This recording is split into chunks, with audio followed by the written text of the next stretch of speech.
In this video, I will discuss the graphical representation of data. Initially, we have discussed group frequency distributions, but here the point of discussion is graphical representations of data. Graphically, we can represent the data in three ways. First is your bar graph. Second, the name is histogram. Third is frequency polygon. I will go separate video for each, but this video is only for bar graph.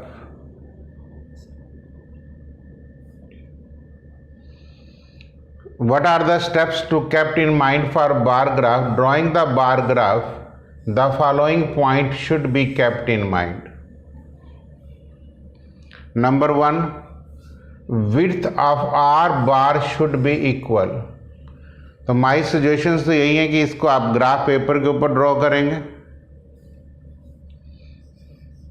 Use graph paper two draw bar graph. Because जो मेरी भी board पे आप देख रहे हैं लाइनें थोड़ी टेढ़ी हो रही हैं, तो जब आप उसके ऊपर करेंगे तो प्रॉब्लम नहीं आएंगी. तो विड्थ का मतलब इनका होता है, जो ये विड्थ है ये सब बार ग्राफ की इक्वल होनी चाहिए.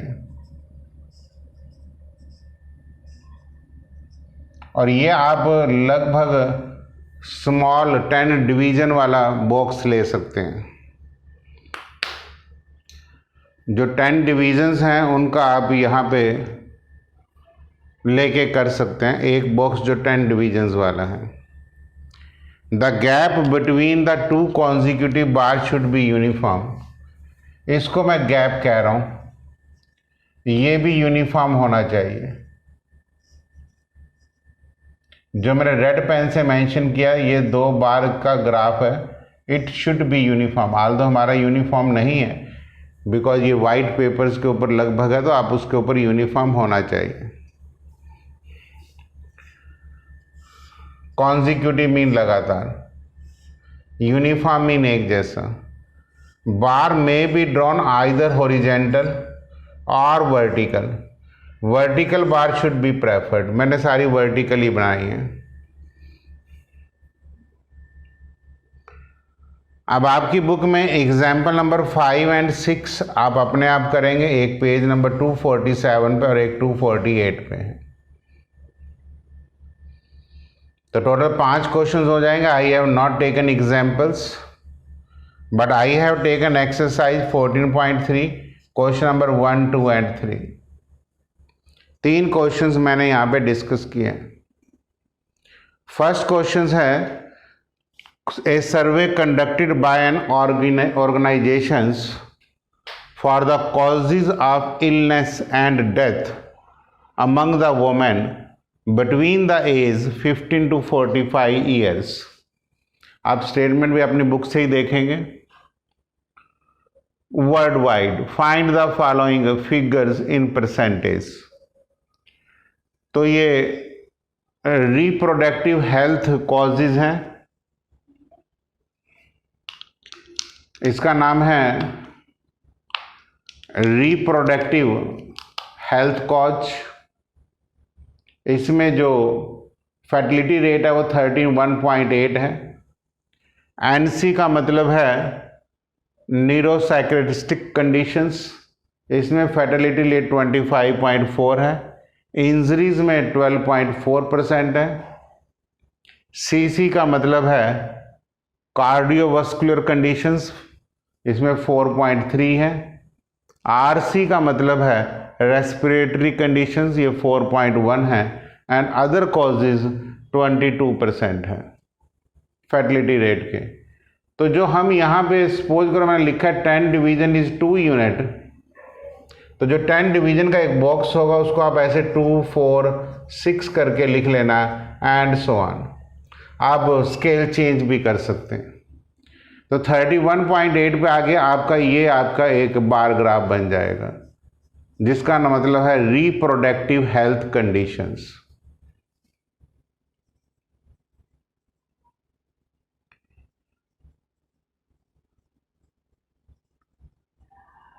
reproductive health conditions.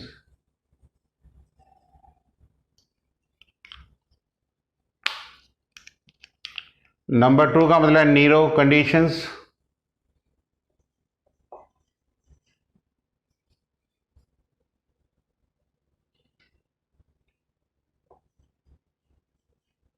न्यूरोसाइक्री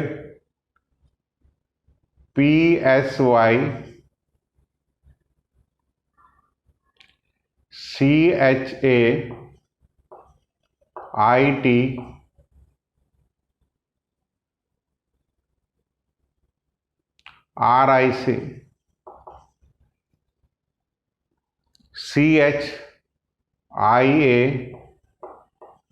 कंडीशंस। तो ये आप बुक से भी देख सकते हैं। इंजरीज तो क्लियर है, कार्डियोवास्कुलर कंडीशन भी ठीक है, रेस्पिरेटरी कंडीशन भी ठीक है, आरसी शॉर्ट फॉर्म में आप लिख सकते हैं। सेकेंड क्वेश्चन है, what condition is the major cause of women health and death worldwide. तो देख लीजिए रिप्रोडक्टिव हेल्थ कंडीशंस है। तो ये बार ग्राफ बना के आप हल्का हल्का पेंसिल से ऐसे शेड भी कर सकते हैं।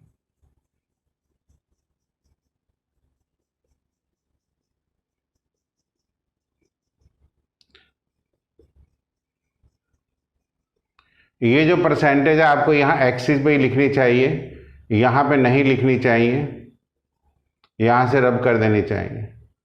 यहाँ पे 25.4,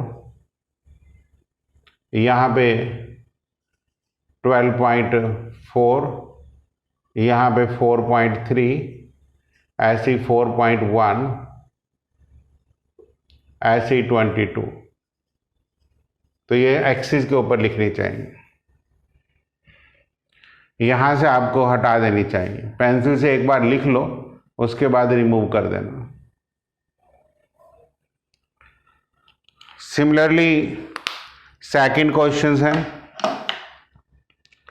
the following data on the number of girls to the nearest 10 per 1000 boys in different section of the Indian society is given below. तो ये तो आपका सेक्शन है। एससी का मतलब शेड्यूल कास्ट, एसटी का मतलब शेड्यूल ट्राइब, फिर मैंने अगला दिया नॉन एसटी, बीडी का मतलब है बैकवर्ड डिस्ट्रिक्ट, ये है नॉन बैकवर्ड डिस्ट्रिक्ट, ये रूरल और ये अर्बन। स्केल मैंने यहाँ पे 10 division is equal to 1 unit लिया। 10 division is equal to 10 unit ही लेना पड़ेगा। लेकिन यहाँ पे हम स्टार्टिंग में थोड़ी सी ग्राफ ऐसे बना सकते हैं, क्योंकि अगर हम 10-10 करके लेंगे तो 900 बहुत देर में आएगा। तो हम यहाँ सीधा ही नीचे से 900 से शुरू करके कहीं पे भी ऐसे डैश बना के ये 900 से शुरू किया जा सकता है। मैंने कहा कि लाइन इस टाइप से बना के ऐसे लेके यहाँ पे 900 से शुरू किया जा सकता है। ये बात ऐसे समझने की कोशिश करो। 900 से करो या 910 से, अगर तो सीधा 10 से ही शुरू करोगे तो प्रॉब्लम आ जाएंगी। मैं और बेटर क्लियर कर देता हूँ इसको कि पहले ऐसे करके एक लाइन बनाओ, फिर ऐसे सीधी, और स्केल स्टार्ट करो 900, फिर 910 एंड सो ऑन। नेचुरली ये आपका 940 हो जाएगा और ये आपका 970। ऊपर से रेड वाले हटा देना, ये 950। तो ये सारे आपके यहीं आएंगे। The ratio of the boys and girl is more in schedule tribe. ये आपका सेकंड क्वेश्चन आ जाएगा। Question number 3, given below are the seats won by different political party in polling outcomes of the state assembly elections। अब state assembly election में जो political parties हैं वो ए है, ये बी है, ये सी, ये डी, ये ई एंड ये एफ। ये पॉलिटिकल पार्टीज हैं और सीट वॉन्स मैंने इनके ऊपर लिखी हुई हैं। इसने 75, इसकी 55, इसकी 37, इसकी 29, इसकी 10 और इसकी 37। इसमें भी आप जब स्केल लेंगे 10 डिवीज़न का 10 यूनिट का ही ले लेना। इसमें सीधी बार लेने से ही काम चल जाएगा। इसमें कोई टिल्टेड की जरूरत नहीं है। 0 से स्टार्ट करके 10, 20, 30, 40 एंड सो ऑन ऐसे करके ले लेना। ये 75 यहाँ लिख देना, ये रब कर देना। ये 55, ये 30 और 40 के बीच में ले लेना। ये 20 और 30 के बीच में 10 वाला यहाँ पे आ जाएगा और 37। उस तरीके से अरेंज कर लेना। गैप भी इक्वल रखना, बाद में शेड करेंगे तो सम अच्छा भी लगेगा। तो मैंने ये तीनों क्वेश्चंस आपके बार ग्राफ के करा दिए। Which political party won the maximum number of seats, आपको नजर आ ही रहा था। Political party A won the maximum number of seats. तो in this your book 2 examples and 3 question is in your exercise 14.3। तो आप एग्जामिनेशंस में बार ग्राफ और स्टेटमेंट भी लिख सकते हैं, लिखनी भी चाहिए, अदरवाइज बुक से आप रीडिंग करेंगे। साफ साफ स्केल की हेल्प से ग्राफ पेपर पे बनाएंगे तो ये बार ग्राफ बहुत अच्छे बन जाएंगे। कंडीशंस पढ़ लेना कि the width of the bar graph should be equal, the gap between consecutive bar should be uniform, bar may be drawn either horizontal or vertical, but हम लोग इसको ज़्यादातर वर्टिकली प्रेफर करते हैं। आपकी मैक्सिमम बुक्स में वर्टिकली ही मिलेगा।